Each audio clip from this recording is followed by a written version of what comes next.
Hello, everyone. Welcome to this week's episode of Eyes Wide Open. I have a very, very special episode today. For those of you who follow me on Instagram or on my YouTube channel, which is at Eyes Wide Open Content, which that link's right below, you know that I recently launched a second show called Mental Health Headlines Hot Takes. And on that show, Todd, who's a friend of mine and the host of the Bunny Hugs on Mental Health podcast, each week he and I bring a headline from the mental health space. We discuss, we debate the topics, and really try to sort of have an honest conversation and see if we can maybe debate or change each other's mind or something like that. So really fun episode. That is on Thursdays. Every Thursday, I drop it on my YouTube channel, which again, the link's below. Todd drops it on his podcast feed, which is a Bunny Hugs and Mental Health, also the link below. So today, we stitched two of these episodes together for today's episode to give you a taste and an idea of what that content is like. And if this is something you would like to listen to or watch, I should say, on a weekly basis every Thursday, check out this episode. Go subscribe on my YouTube channel and you'll get a brand new episode there every single week. And I hope that you enjoy this episode and helps you go through life with your eyes wide open. Are you going through life blind? This is Eyes Wide Open with Nick Thompson. On this podcast, we share knowledge and stories that build human connection while elevating stigmatized societal issues such as mental health, holistic wellness, culture, free speech, and more. All to ensure we show up in the world with our eyes wide open. Also, did you want to do a little thing on who goes first? Yeah, well, I was thinking, like, what could we do for that, though? Paper, rock, scissors. We could do that could be fun. Squid Games. Could we do two? We should do rock, paper, scissors 2 out of 3. Do you think that works over Zoom? Or I think Riverside? So. All right. You just got to hold let's try. It up. Well, no, Ready? I don't want to I have a strategy. I don't want to give away my strategy. What? Well, how am I supposed to know you're not just hiding and then seeing what I have? All right, let's try it. How do you have a strategy? We should record. Scissors? We should actually record this. This is funny. I'm recording. Yeah, okay, I am good. recording. Okay. Yeah. So we decided that we have to figure out a way to see who goes first with Hello, their story. Everybody, by the way. Hello, everybody. We just started recording mid-conversation. But so hello, welcome to this week's episode. We're glad you're here. We were trying to figure out who should go first, and we're gonna try rock, paper, scissors. I suggested a coin toss earlier today. I don't know how that would work. Maybe we have to actually embed a coin app or something, but we'll do rock, paper, scissors today. But 2 out of 3.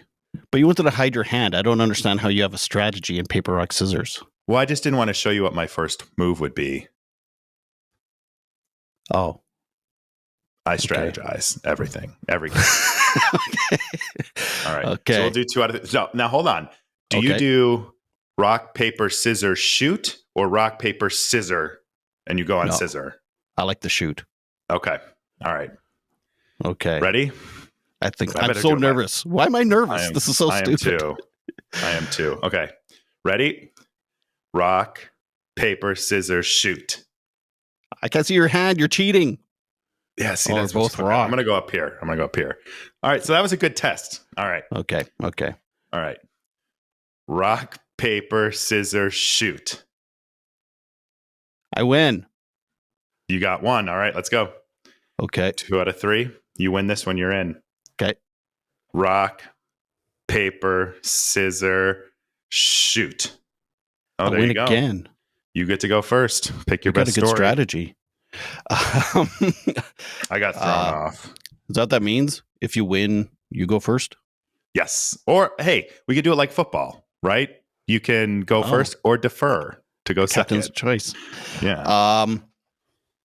I think I will go first. Let's do it this time because it's a big one. Okay, so I couldn't talk about mental health headlines and be Canadian and not talk about this because it's been in the news in Canada for a little while here. I don't know if you know where I'm going with this. But in 2021, Parliament passed a bill called Bill C7, and it changed some wording in it so that So Bill C7 it's called MAID, which is medical assistance in dying. Okay. So it's like, well, there's other words like euthanasia or medical suicide or whatever. Anyway, they call it MAID here. Yeah. Okay. Like assisted. Is it assisted suicide? Yeah. Okay. Yeah, so like they euthanize you basically. Okay. Yes. So they changed the wording so that before it was if you were dying, you could apply. But now it's like if you have any disease that is basically incurable, you can apply. And in 2021, when they changed the rules, they also put something called a sunset clause for 2 years for people that have mental illnesses and want to apply for MAID. So does that mean, just to clarify, so if they put a sunset, and that means you have to want this for 2 years if you have mental illness before they'll allow you to? So the sunset clause is like, we're thinking about it. We're kind of going to be playing with it for a couple of years. It's not law yet. Okay. So it's like, so over those 2 years, they did a few, I don't know, trial runs, I guess, on people with mental illnesses. Okay. So last year they passed the bill, and they said, "Yep, hey, what? I keep getting thumbs up." Anyway, they passed a bill, and wait a minute, I kept getting that in my recording yesterday. You mean on the screen it like comes up like this? Yeah, I think if you give a thumbs up to the camera or something, there it is. It's kind of I see it now. Unnecessary, if you ask me. It popped up in the podcast I was recording last night. I had no idea what it was. Anyway. Anyway. So last year they decided, yes, if you have a mental illness, you can apply to basically have suicide medically. And as you can guess, that's a very controversial decision. Mm-hmm. There was a big uproar, and they decided, fine, let's give it one more year to think about it. So that 1 year is coming up in February here in Canada, or March, I think. And I've done a couple episodes of my podcast about it. I talked with a head psychiatrist at a hospital in Toronto, Dr. Sanu Gond. He's very, very against it. Then I've also talked to people that have want it, like actually want to die, or want that option. And so anyway, it's a very nuanced thing, which is very hard to do when writing laws, because it's like either there's law or there's not. It's very black and white. And well, they purposely try to make it gray so that there's that's my point. Yeah. So this Dr. Sanu Gond, his argument is that if you have a mental illness or mental health issues and you're looking for suicide, it's probably going to be a big attack basically on poor people, because poor people don't have money to get the services. As everything is in this world. Or people that live in isolated areas of the country that don't have access to services. And yeah, I could go on and on about that. Some of the positives. So the person that I talked to, her name's Agata. She wants it. One of her things is her mental illness is an eating disorder, and actually is affecting her physically, and eventually it's going to be the cause of her death anyway. So her argument is, physical or mental, either way, this thing's going to get me. The other thing is, so in the language of the bill, it's basically if you have something that is incurable and it's basically going to be your demise, then you can be approved. But there's no proof that mental illnesses will do that, except for maybe, like dementia, things like that. Right. But is dementia even a mental illness? I mean, I guess it's technically your brain, but anyway. I guess it's more of a neurological disease more than a mental disease, maybe. But and so also Agata's thing is like it's her choice. She doesn't want to do it. Suicide is very shocking. It can be very messy. It can be, and she wants to do it with dignity, with her family there and stuff. She's gone through lots of trauma, and you can listen to her story if you want, but it's pretty intense.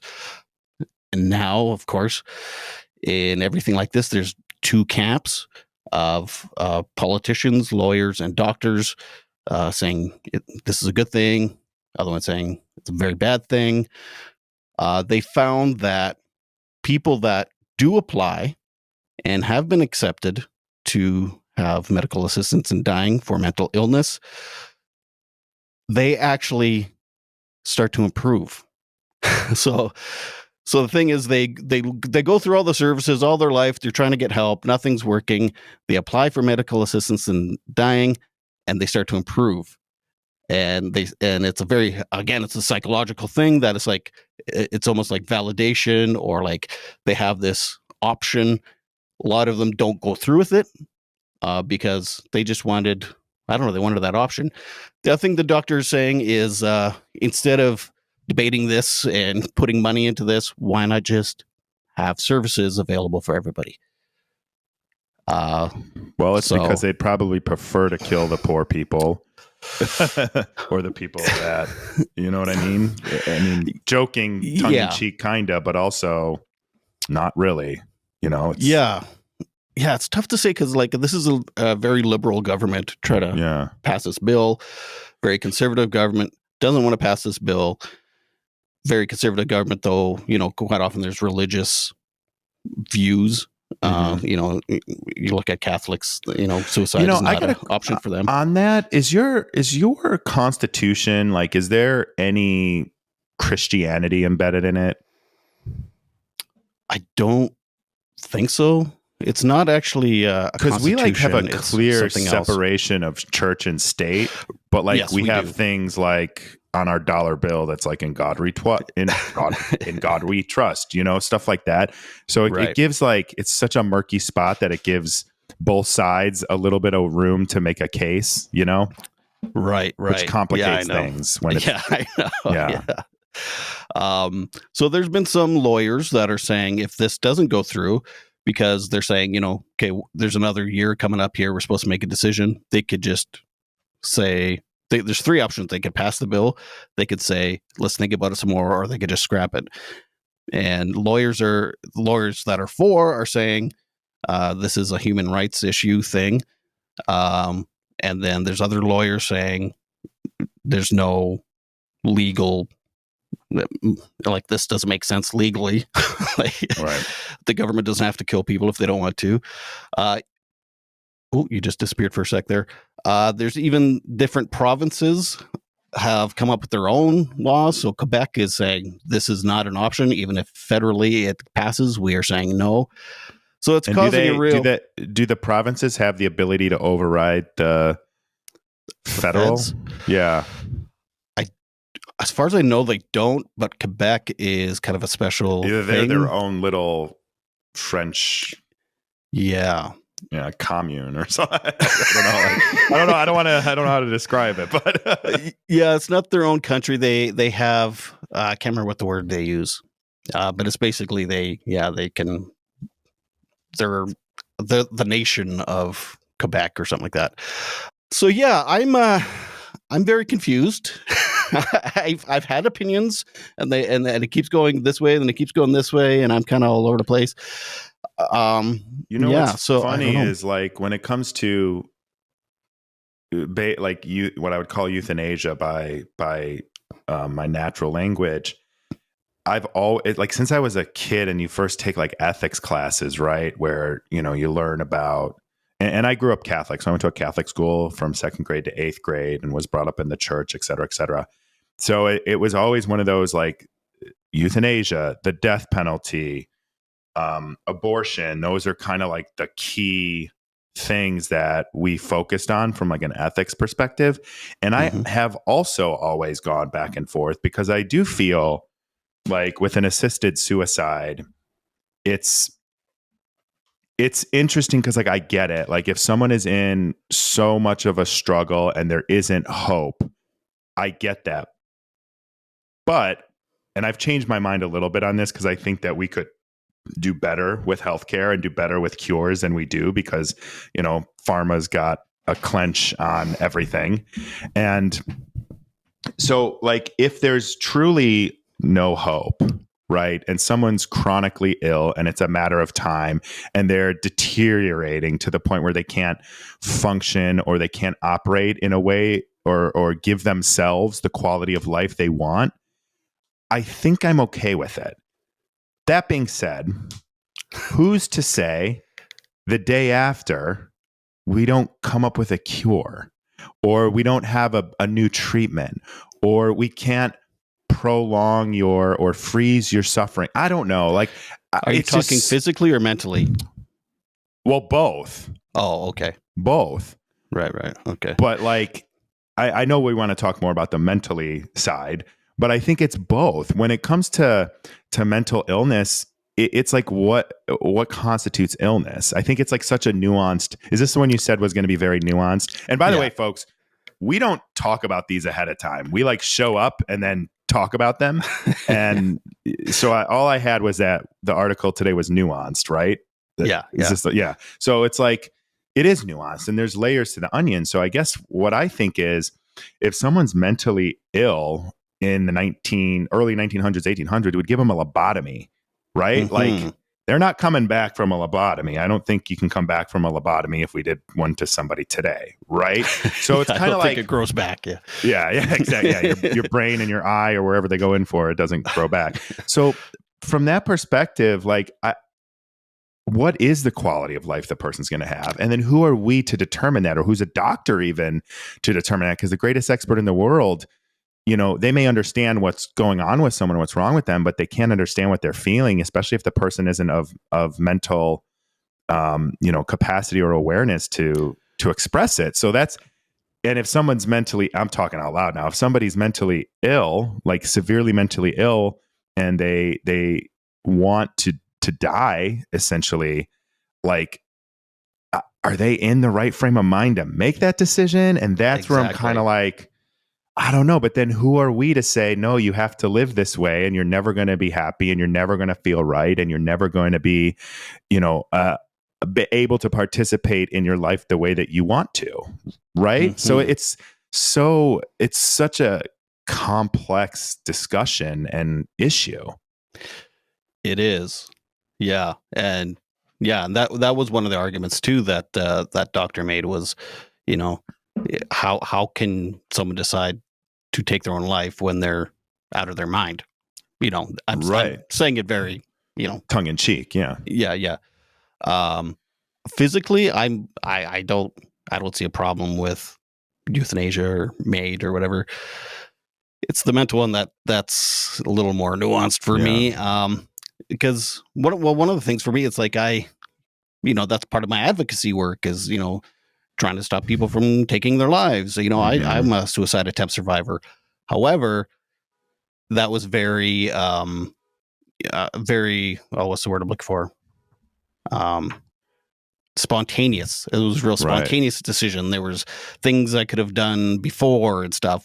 But if I was like, I don't know, if I had really bad schizophrenia and I tried all the meds and I tried all the therapies and it still wasn't working, and then who am I to say? So as someone that's an advocate, I don't want to say go ahead and have this bill. But if someone is suffering from schizophrenia, how do you even know if the person you're talking to is it's just but then again it's also it's like if someone doesn't want to be here anymore and their quality of life and their quality of existence is causing them more pain emotionally, or they're causing themselves pain physically, who the hell are we to say no, you have to stay here? And in fact, to stop you from maybe harming yourself, we're going to make things even more intense by locking you up in a place where you can't do that.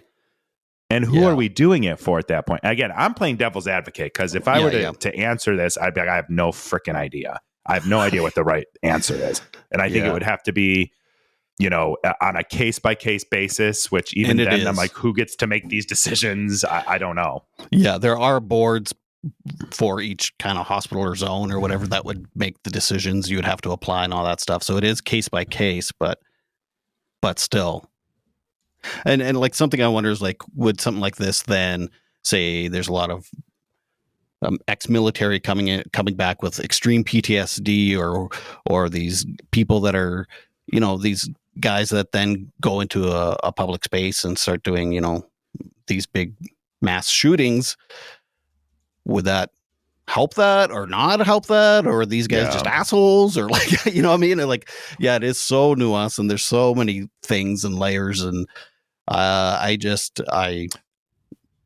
it bothers me to think about it because I want to know what the right answer is and I don't have any freaking clue. Yeah. So that's a fun little story. I don't either. Wow. So that's a whole, we got nothing. I don't think our minds were changed. Something to think about, I guess. I'll come back to it though, because in March there's going to be a decision in the government. So what do you think is going to happen? Oof. I have no idea. I really don't. Is there a lot of public sentiment about this, or is it kind of going on to behind closed doors and to people who pay attention to this sort of thing? It was behind closed doors until they said, "Yep, this is a thing," and then a big thing. The public got in their face, and they're like, "Oh, okay, well, let's wait another year." So again, it's been quiet. So I think over the next month, there's going to be more. You just kick the can down the road and hope there's worse shit going on in the world so that you can pass this stuff. Maybe. Yeah. Can you tell I don't trust governments? Left or right or center? No, none of them. Yeah. From left to right, from right to left, from up to down, and everywhere in between. And there's not many governments that are doing this. It's actually kind of a few Scandinavian countries, and that's about it. So, that's interesting. I'm gonna have to look into that. But anyway, I'm interested in what you got. Yeah, I have. So, interestingly enough, I've got some good news. And some bad news because you can't have it all. So my story today is, since yours was about Canada, I guess I'll go be about America. So some big news that kind of flew under the radar, at least under my radar, is that in the United States, and this is the headline before I get to it, Americans on Medicare now get better access to mental health care. And here's how. This is from NPR. And I did not get the author written down, so give me 1 second to pull this article up. I know what I want to talk about, but here's the thing that is so interesting about this. Well, it's very faceted. It's by Juana Summers, Avery Keatley, and Sarah Handel, and this is actually also an interview, just to reference that, with Victoria Kress is a professor at Youngstown State University and a professional counselor. So she's weighing in on this. So as of January 1st, which was what are we, of a week or so ago now, January 1st, more than 65 million Americans who are on Medicare are going to get access to mental health coverage. So typically Medicare here, do you know what Medicare is? Is that once you hit 65 years old, it might be did they lower it? Biden talked about lowering it, but he talked about a lot of stuff and didn't do most of it. But the age is, I think it's 65. I'm going to check that real quick. Sorry. I don't want to get my facts wrong. While you're checking that, I 65 or older. I didn't give the article name of this. It's from CBC. Is Canada ready to expand medical assistance in dying? Liberals will face that choice with deadline closing in. And there was no author. I couldn't find the author. I don't know if it was just bits and pieces from past article. It was weird. Oh, interesting. Anyway. It's probably just a collaborative piece, I guess. So yeah. Anyway, are you going to edit that into the beginning? No, I think I'll leave it here. You were looking something up. So anyway, yeah, you were going to say. So it is 65 years or older. And what that basically means is once you hit 65 years old, you no longer have to participate in the private health insurance industry. You can go on Medicare, which is, despite what people think, in this country, particularly on the right, and honestly, kind of the center left as well, Medicare is not government run healthcare. It's single payer healthcare. And the difference there is that instead of the government running the hospitals, paying the doctors, having them on government payroll, it's the government becomes the insurance companies and then negotiates with the medical hospitals and the doctors to determine what they will and will not pay for citizens over 65 years old. So basically, for most of your life, you pay into a Medicare tax, and then those funds are used to provide health care for those who are 65 years and older. Gotcha. So you can socialism. Socialism No, I'm at kidding. its core. It is a little. I mean, this is one of the real successful, I would say, despite what you and listen, when I say successful, I'm not saying they balance the budgets right. It's money well spent. It's money well spent on healthcare, but it's not managed properly, Right. I would say. Yeah. Right. But Medicare is one of the most popular social programs in the country. Some people that are on Medicare buy supplemental insurance to do things that maybe they wouldn't be able to do, maybe to get some more preventative stuff that Medicare doesn't cover, or cover holistic or whatever that might be. Mm-hmm. But previously, it did not really cover mental health services. So this is a big win, in my opinion, especially considering the increase, as we've discussed before, of mental health crisis in the world, especially following COVID-19. So I think overall, this is a win. Now, with all of these things comes, some nuance, right? And some bullshit that's going to come in there as well. So the cool thing is, and even Victoria Kress, the Youngstown professional counselor and professor, said the good thing about COVID was it shined a spotlight on mental health, which I think is good. And I think we can all probably agree that's true. Mm-hmm. But on Medicare, there's two real challenges or issues. One, the way Medicare works is that you have to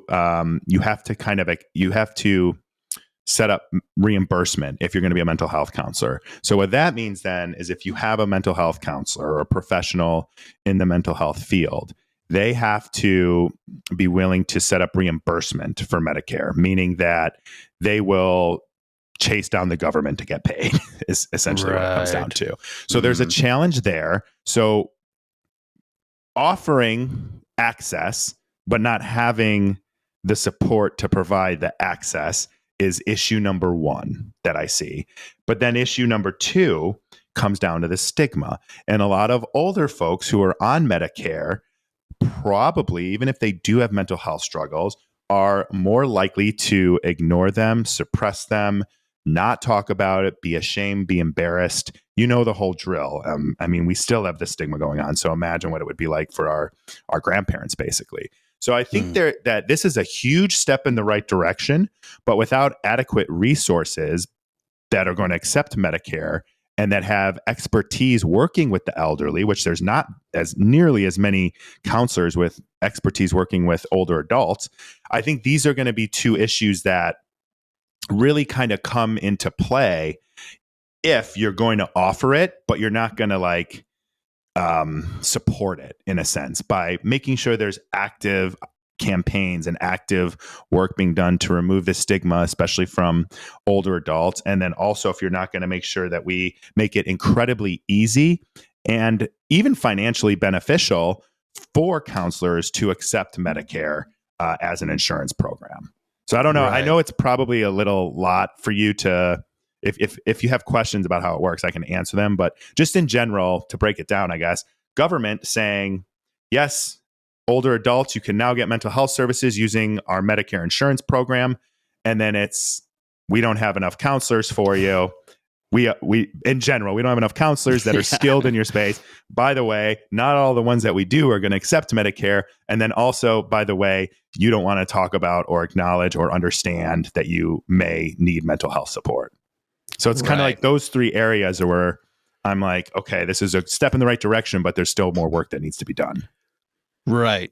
But it's a beginning. It's the first step. Hopefully, I mean, I'm assuming that you're right in a lot of those concerns you have, and that there's going to be a lot of letters and things and frustrations. But government moves quickly, so I'm sure they'll take care of it real soon. Thought for a second you were serious. Yeah, government moves super quick, super quick. Yeah. So, but yeah, I mean, you got to start somewhere. That drives me nuts too. Even my local governments here, that's like they'll throw money at stuff and make a decision, and there's absolutely no groundwork done or anything. And it's like, here, everybody else, you figure it out, but here's the money for it. It's like, yeah, it's like, yeah. Did your what are they called? Did your consultants not tell you should be doing this or this or this before you throw the money at it? It's like, it's like, right. But it makes good headlines. It does. And I think too, like I start, especially with our government in the US, I kind of start with they're lying to me or they're doing something nefarious behind this nice thing, because we can't have nice things in America. It's like, why are you giving us money for mental health? I don't trust this. Right, because there's probably something. Yeah, there's something worse going on that they're like, look at this shiny object of we're going to help the elderly with mental health. I guess so. Here, we can, instead of getting in the nuance of policy and stuff, like, I think it's interesting to think about mental health care as a human right, no matter your age. And my nephew is, he just turned 8 years old, right? God, yeah, 8. He just turned 8 years old a few days ago. And, he's been in therapy for probably a year, if not a little bit more now, due to some family stuff going on. It just makes me wonder, like, and I believe healthcare, so let me preface it. I believe healthcare and mental health care should be available to all at no cost, or a cost that is suitable to what you can afford. Because I think that, if we're going to have a civilized, high functioning society, people need to be well physically and mentally, So I am a firm believer in Medicare for everybody, mental health care for everybody, health care for everybody. Now, I know you guys have those long wait lines with your socialized medicine up in Canada, but I'm just kidding. It depends on the province. Here. Right. Yeah. That's what we hear here. But I just think everyone should have it. And I think helping the elderly who, they're at a stage in their life. When you hit Medicare age, you're 65 or older, you're at a stage in life where, you may live 10 years, you may live 20, you may live 40 years, but how your mind is going to be a huge contributing factor to that. And so why wouldn't we make all the resources available to the people who are at that stage in their life and trying to continue living their life and do it in a well kind of way? Well, here's an idea. What if they put that medical assistance in dying together with the American Medicare, Medicare, and just everyone that hits 65, the government kills you. That works too. Everyone's happy. It's all fair. So it's a little socialism, a little, death cult, capitalism, and a lot. It's really just all capitalism with a little bit of socialism and a little bit of barbarism. But boy, that would solve a lot of problems. Yeah, it would. I think. What's interesting though is I just think I think it's good that we're shining lights on mental health. I think it's very disappointing that we're like putting lipstick on a pig in some ways. And I feel like we don't always address the root causes. Right. And it's access. It's, of course, paying for it too, but that's part of access. Like anybody should have access to mental health care, and the amount of, crime, depression that leads to, self-harm or withdrawing towards the end of your life, in this case, I think is just really something that we should be thinking about. Yeah. And I used to do a little more public speaking on this stuff. I don't remember the numbers, but a few years back, I did a bunch of research on governments that do invest a bunch of money into mental health, and it's actually, I mean, it's an investment. I mean, Mhm. maybe you don't see it right away in that That's the first thing. You quarter or don't that see it first right away. year. Yeah, and it's like, yeah, it's a huge uh, money saver for governments if everyone's happy or has access to be able to be happy. Maybe not happy, but content, or at least Yeah. feel like they're validated and taken care of in a way. Yeah. And so, yeah, Well, you're going I to like my story for next time. I can't wait. It's about that. Do But we? yeah, it is it's interesting because I think that you're right, but it's not a band-aid. It's like an operation to do that, right? It's not going to heal in a few days if you take the mental health approach, but you're going to really stop, I think, some crises from happening. A lot of violence in relationships, I think, would be um, you know Mm, uh, hmm eliminated or sidestepped if people had crisis counseling instead of you know sitting in their mind and their body and having all of the uncertainty and anxiety and anger and whatever that might be. hmm It's interesting you say that, because the province I live in Canada, we have the highest rate of spousal violence. We have the highest rates of Jeez. like DUIs. We have the highest rates of um, some of the highest rates of like overdoses and addictions. Mm-hmm. Like, and it all goes hand in hand. Like, It it's, does. yeah. So It totally yeah, does. yeah, it's frustrating. But yeah, people are shedding light on mental health more, which is great. It's just, so the stigma and the I don't know, the public's view of mental health is like going like this, and the government is going like this. Mm-hmm. It's But like, that's what they do gotta, with everything. It's like, yeah, you got to keep up with it a bit, but yeah, good article. cool. Yeah, yours too. Yours was mine's a little lighter, some good news maybe, but yeah, it was a great chat. Yes, it was good seeing you again. Yeah, how about that? It's like a weekly thing. All So right, cool. Well, take thank you care, guys. everybody. Enjoy. And don't forget to like our channels and subscribe. And if you have ideas for articles, drop them in the comments or shoot us a DM. Our Instagrams are below in the show description, or at least in mine. Probably mine too, because you wrote mine. We are going to determine who gets to decide once again if they want to go first or pass the baton. And are we going to do 2 out of 3 again, or do you want to just do one? Maybe let's just do one. All right. We'll see how that goes. Rock, paper, scissor. Winner gets Okay. to either go first or defer. Ready? Yeah. Rock, paper, scissor, shoot. And you I beat can't me see what you got. again. It was scissors. Oh, You beat me okay. again. I want you to go first this time. Oh, okay. You're a Cubs fan. No, not a Cubs fan. Well, you might be a Cubs fan. I am a You're a Cubs Bears fan. fan. I'm a Bears fan. So The Bears are I feel done. bad. It's interesting because as we record this, it's probably, playoffs are going on. So Yeah. we'll see. Hopefully the Lions are still in it. We can Anyway. hope.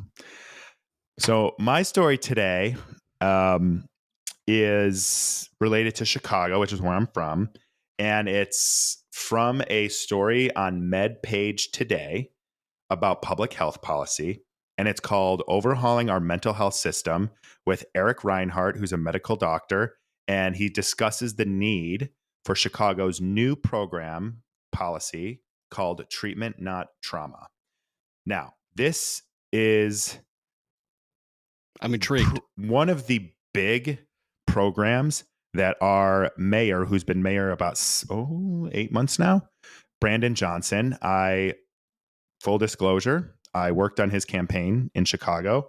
I met him and got to share, my thoughts about Chicago in general, but also told him like one of my big reasons for choosing to support him was because of his treatment, not trauma program.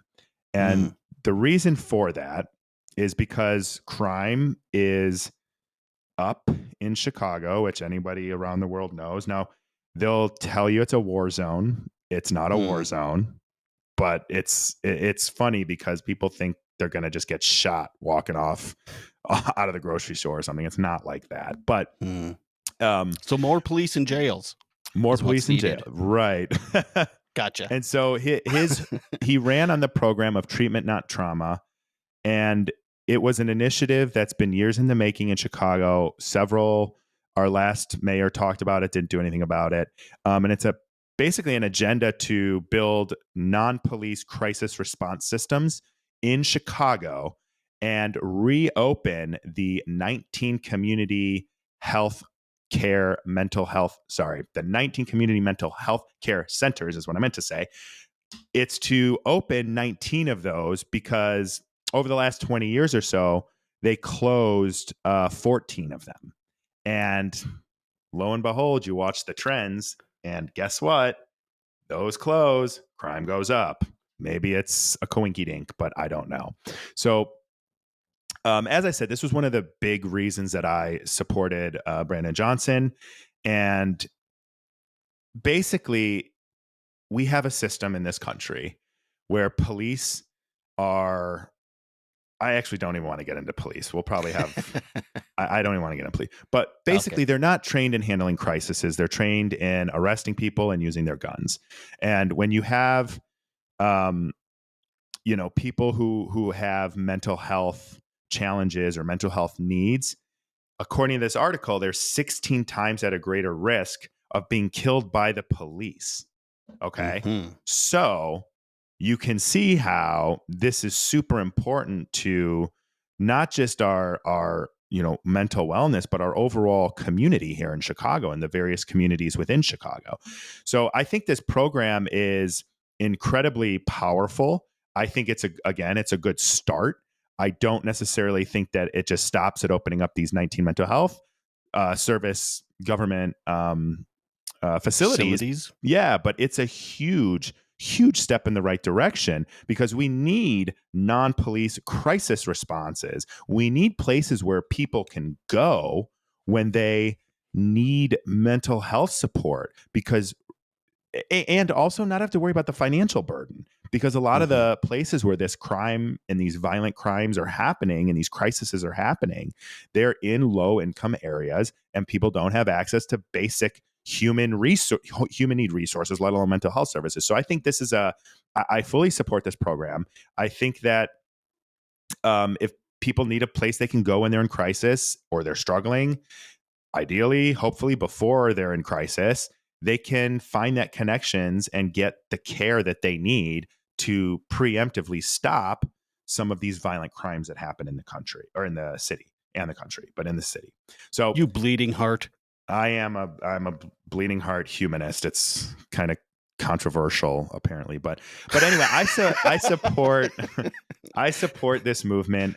I believe that this is a long game, and I know we've talked about this before, but this is the long game, and there's already people I can already see the comments Hmm. of how's your mayor doing? You supported this mayor. I get them all the time. It's Oh. like dude's been in office for 8 freaking months. He's not going to flip a switch and solve the city's problems, but he's taking the steps that he promised he was going to take. And it isn't going to happen overnight. And honestly, the campaign was well aware of this too. Like they were well aware when they were running that like this stuff doesn't happen overnight. This is something that is very, It's the long game, you say. yeah, it's the long game and it's an investment in people. Yeah. And unfortunately, if he loses in a few years, that could all be scrapped and you never see the you know, Exactly. that's the thing that drives me cuckoo with governments is that kind of Yep. that shit. And I mean, I get it. I don't know how else you have a democracy without some of this stuff, but it's like, Well, okay, people if are it's good and it's impatient. working, don't cut that, please. Yeah. And people are impatient. Yeah, that's right. So the service that that he's going to be providing or helping to provide, will they work in tandem with the police, or is it a whole other thing? Yeah, so they will work in tandem with the police in a lot of the crisis situations. And actually, I found this out maybe it probably about it had to be last spring. I met a candidate that was, or not a candidate. I'm sorry. I met someone who was outside of a Starbucks, and he's actually a crisis counselor that works with the police. So the police like call him. And this is in a specific District jurisdiction in or Chicago. right? Yeah, Okay. and they actually have crisis counselors that they can call. The police officers can call if they need them. But just seeing more of that, I think, is going to be really beneficial. Yeah. A few years ago in my province, the cities started doing that. It's called PACT, PACT, and it stands for something police, something, Mhm. something, something. And yeah, they have social workers and stuff go to some of these mental health check, Mhm. welfare check things with them, or mental health crises. And because same thing, I mean, we're a little less gun happy here in Canada, but I'm assuming the statistics are very similar to yours, where it's um, without a, a crisis worker, people were going to jail or getting shot or getting roughed Yep. up or whatever. And um, I can attest, I was well taken care of in my suicide attempt. There was uh, 2 or 3 police officers in my kitchen holding me down, and I was trying to reach for their gun, and there was a knife and all types of stuff. And there was no mental health worker there, but Yep. luckily I was taken care of. So that's good. But That's I was lucky. I was also a white middle-aged guy. And I don't want to sound woke, but the one cop that was in my kitchen whose you're a gun I little did woke. grab, well, I don't know. I'm I'm I'm in the gray area. But anyway, the guys whose gun I did grab, about 2 years after that happened, he was on Facebook making racial comments about Indigenous people. And so I Jesus. truly believe if I was Indigenous, I would have gone to jail that day as opposed to the psych ward and getting help. Yeah. But anyway, Yeah. I um, fully. I don't. I could see that. It's.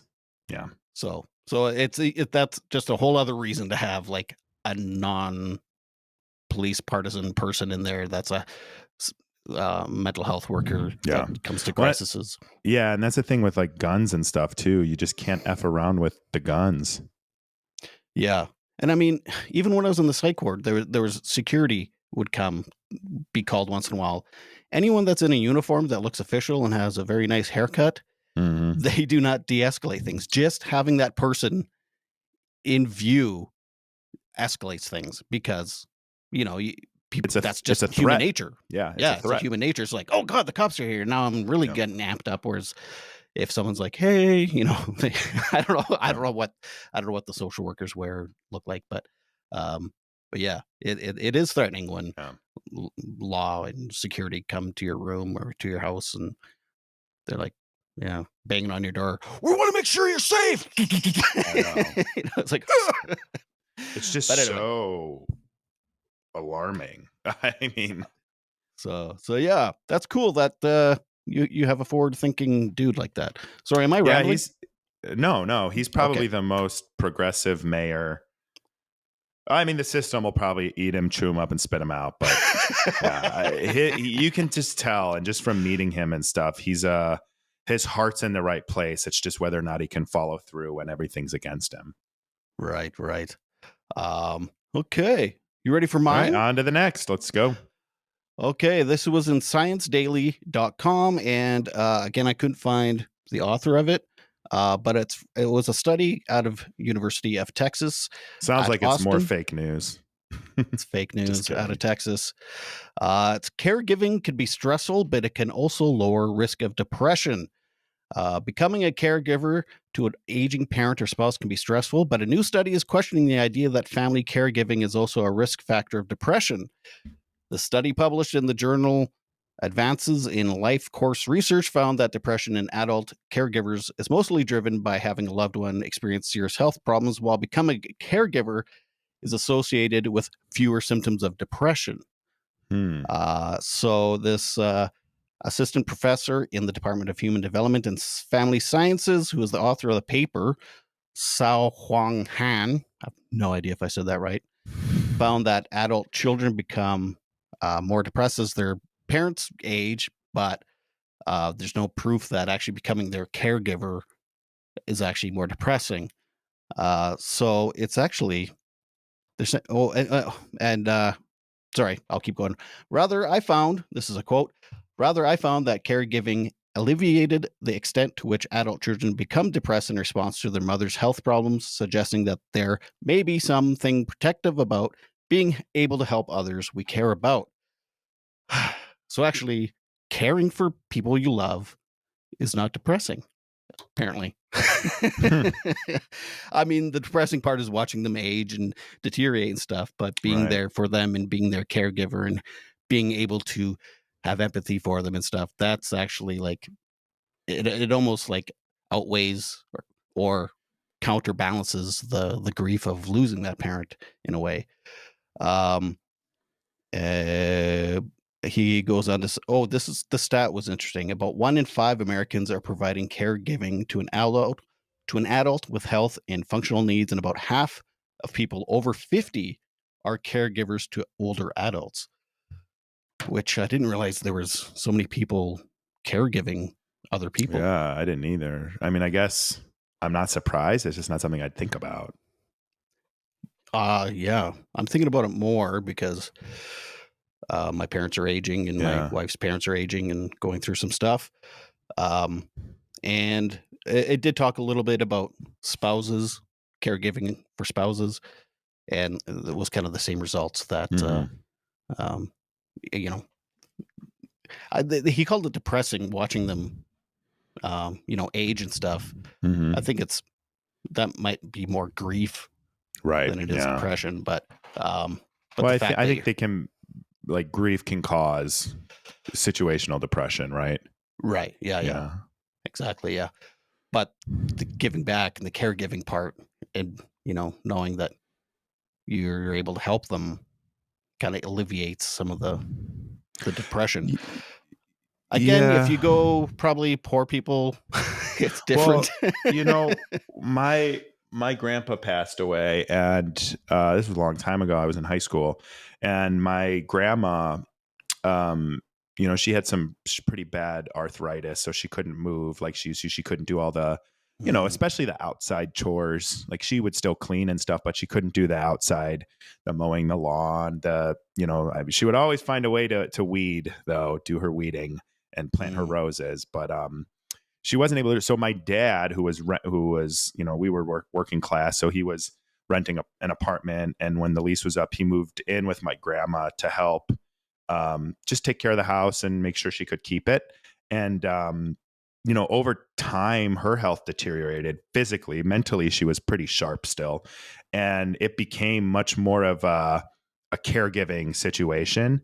And I do, when I look back on that, and I think, how it all went down, like, I feel like my dad gave up a lot of his life to do that. And I'm I love my grandma. She was my favorite person in the whole wide world. But I do kind of feel for my dad, who was in his 40s, probably. Yeah, 40s. And I can't imagine, like, I'm coming up on 40 in a couple of years. Like, I can't imagine having to take care of my parents at that age. Like, I have, you know what I mean? Like, such I an do, yeah. added responsibility. And my dad was barely done with us. And now he's got to go to, help. So it is Yeah. almost like I get all sides, and I do think it impacted him. And I do think he was, depressed from the whole situation, but at the same time would never, um, he would challenge her to, if you're not going to be able to do ABC, you have to go to a home. Right.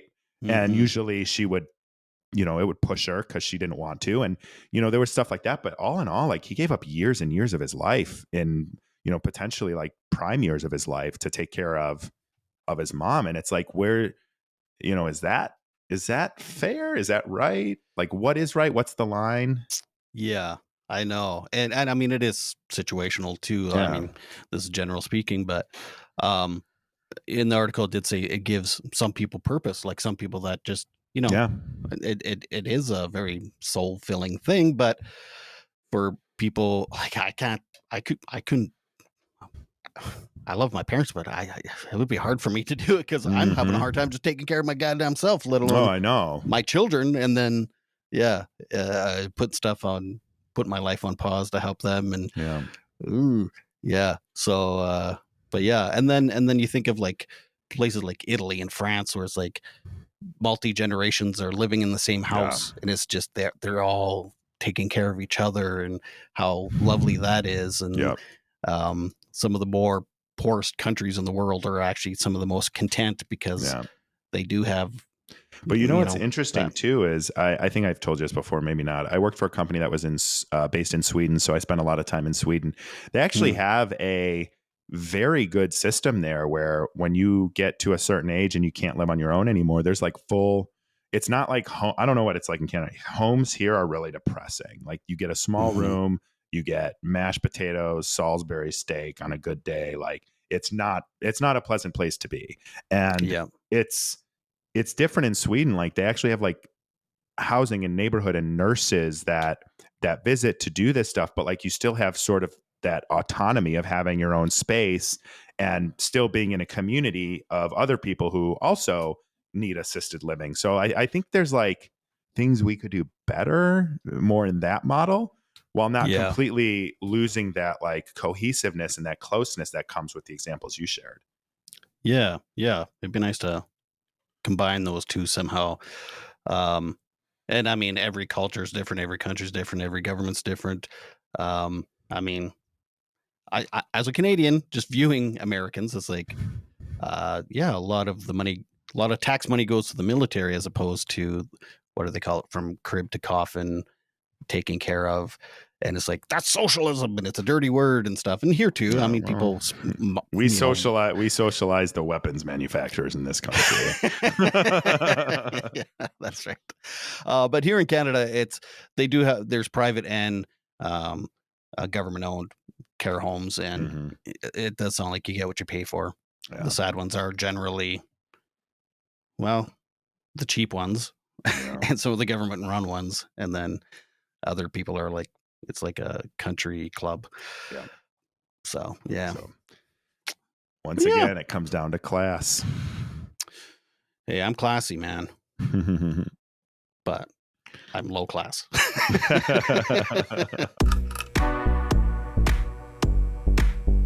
Thank you for joining us on this week's episode of Eyes Wide Open. If you enjoy the show, the best way to support us is by sharing or dropping a review.